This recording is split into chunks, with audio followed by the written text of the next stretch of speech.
Hi everyone, and welcome back. Tonight we're entering into the frame of 7 days known as Sukkot. Usually we look at the period of the days of the month of Libra from the Kabbalistic calendar perspective, and usually we dividing it into the different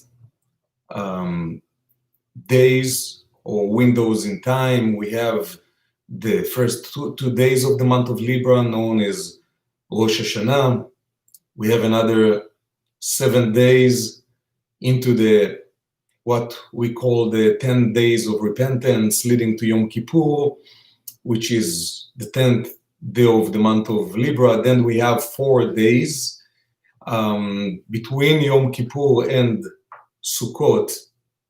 Most of the people, even if they're aware of those days, Kippur, Sukkot, Rosh Hashanah, they don't give any significance to the 4 days between Yom Kippur and Rosh Hashanah, even though they are very important and significant days and times and specific spiritual internal work that we can do to be able to take advantage over all this very powerful and amazing energy that is being revealed in the universe.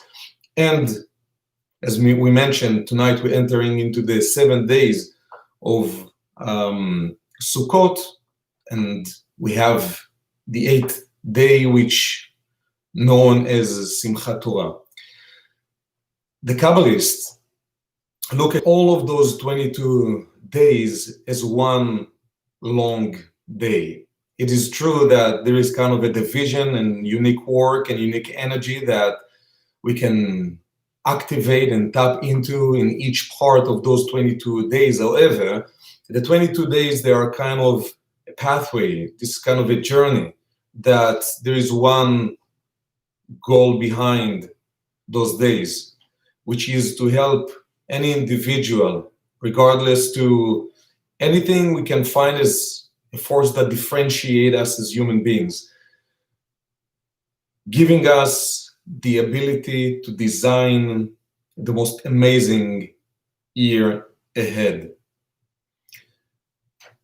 There is a famous saying from Bruce Lee. Actually, I heard it, or I received it in one of the, as a quote, that while most of people ask to have life without challenges, what one should ask is having the strength to overcome any challenge. So we know that challenges, there are opportunities in life.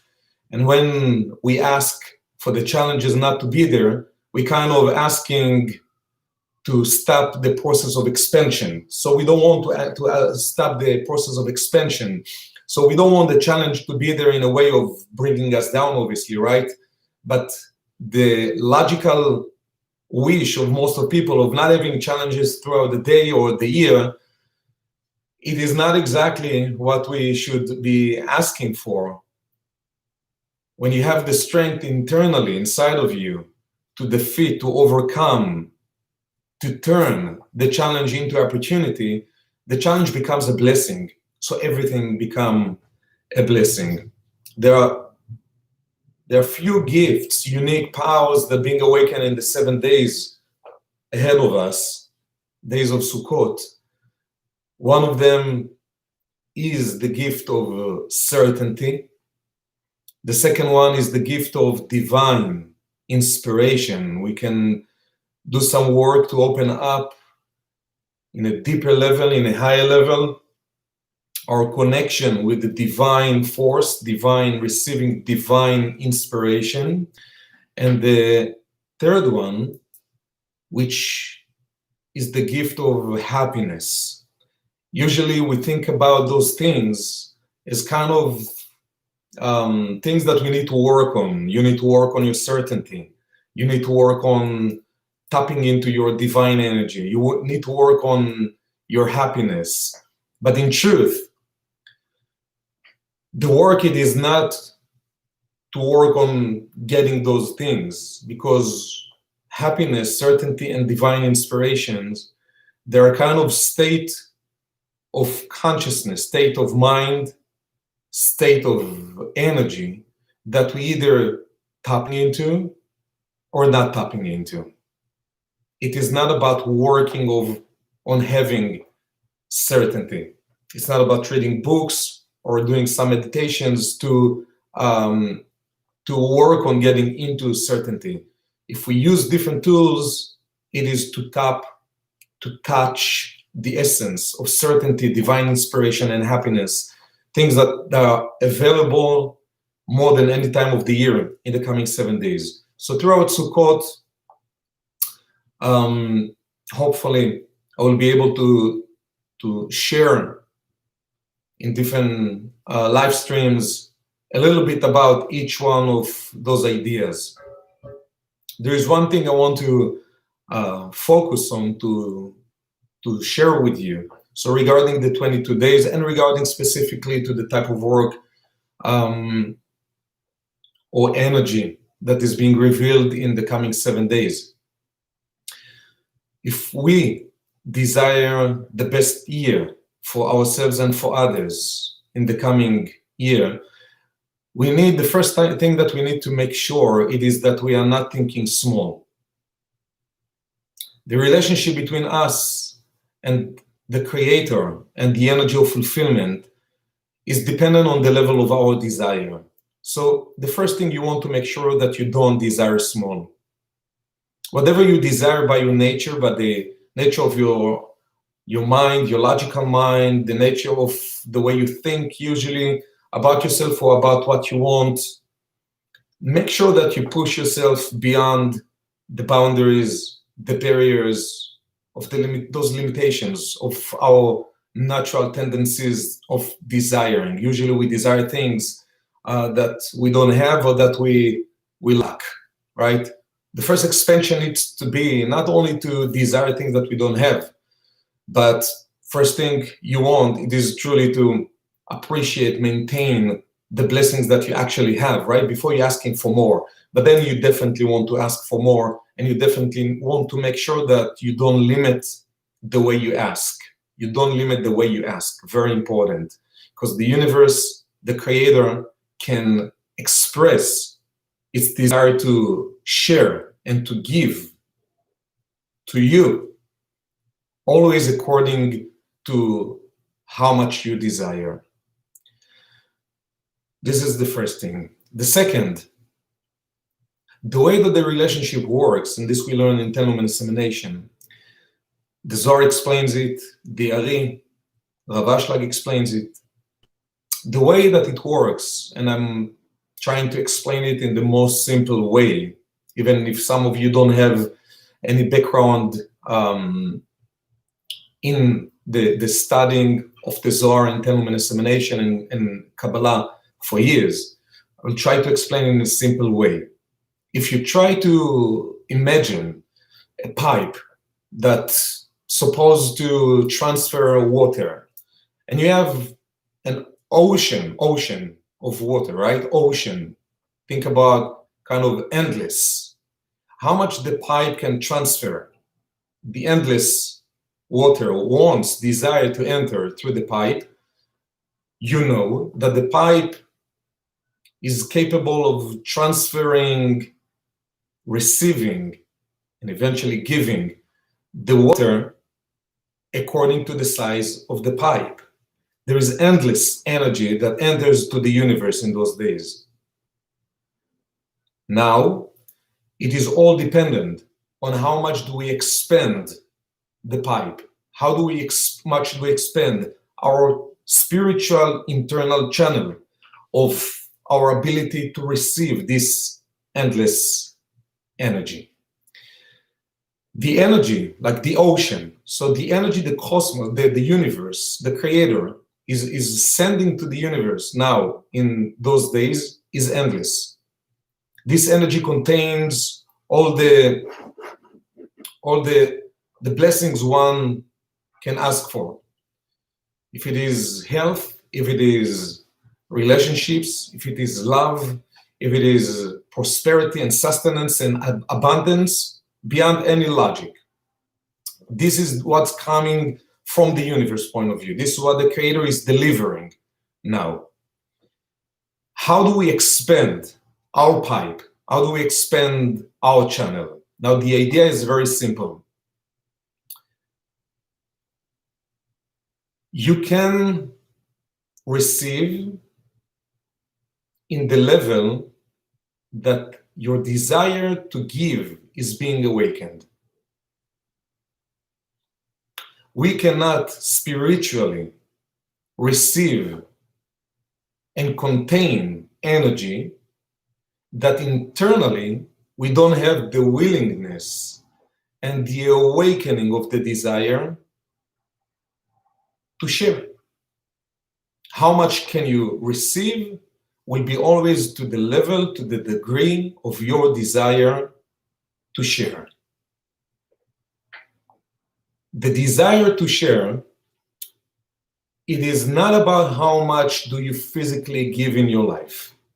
Since many times we might give physically, help, advise, maybe contribution, money, time, we can volunteer. Many times we can give in the most physical aspect of that we can express giving in our lives, but the motive is not clean.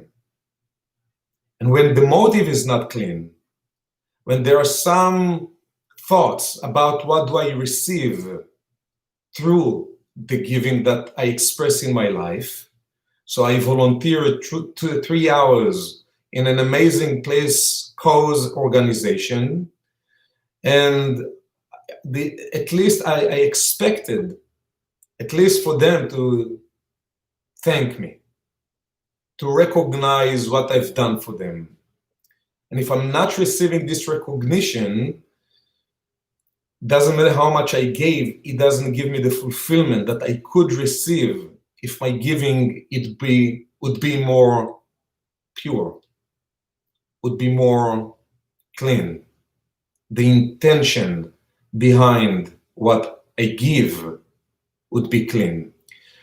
So we can receive not according to how much we give in our life, but according to how much do we activate the consciousness of pure sharing inside of what we give in our lives.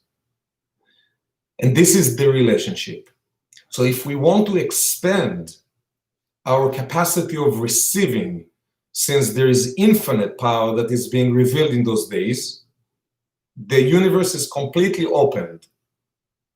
What we want to do is every day, especially of those 7 days, to make sure, to pay attention to the drives, to the motivations behind the things that we do that being expressed as giving in our life, doing things for others in our life.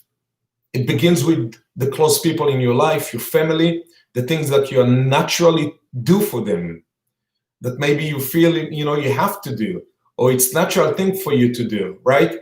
But even there, we might lose consciousness. If you do something because you feel obligated, you're taking care of your kids, for instance, because you feel obligated, obviously, right? Higher level of consciousness to be injected into the giving to your own family, it is realizing that first, you don't want to give because you feel obligated. You want to give because you feel the love in your heart for the people around you. And this is the difference. Do you give because you feel obligation of giving, because you are being expected to give, or you give because you feel the heart in the love in your heart that is driving you? What more can I do? What more can I do? How do we expand our capacity of receiving? By expanding, paying attention and expanding this inner drive inside of us. It is not about what externally being expressed from us. We can do many things externally that people see, not many people can see the inner drive behind it. In those days, take the time, pay attention and take the time to look inside and to check what is the motivation behind your giving. And even if you don't come up with the solutions, how do you purify your intention? The fact that you're looking into it, the fact that you can ask to purify those levels of desire to give. It's not even about receiving, right? To give. But to the extent that you work in this direction so the work, it is really purifying the motives behind the giving. And then the channel is becoming more pure, more clean, creating more room, and then there is an expansion for the infinite light to find more ways to enter into the vessel. So yes, we want to expand the receiving, but in order to be able to expand the receiving, we need to do the work of purifying the motives, the drives behind the moments that we express sharing and giving energy in our lives. More pure the vessel becomes, more pure the intentions, the motives, the drives become. And pure, it means that I do it for you from a place of love, not from a place of obligation or from a place of giving you something and expecting something back from you. Simply because I want to express the goodness of my heart. You want to give simply because you want to express the goodness of your heart. This is the way also to expand your heart. And when this expansion is taking place, the universe, the creator already has the room to enter. You don't need to worry about how you're going to receive different things in your life. You just need to take care of the work that you need to take care of, which is purifying your intentions behind the giving in your life. I hope it was clear. This is going to stay on the channel so you can listen to it again. You can share it with friends that you feel it might help them. And I will try to have another live stream this evening, maybe afternoon, before Shabbat enters, before the holiday enter, to share with you a little bit more, another idea, another concept that we can concentrate, you can meditate on, you can focus on in these coming 7 days. Thank you so much to all of you. Shabbat Shalom, Chag Sameach, and I will see you in the next live stream.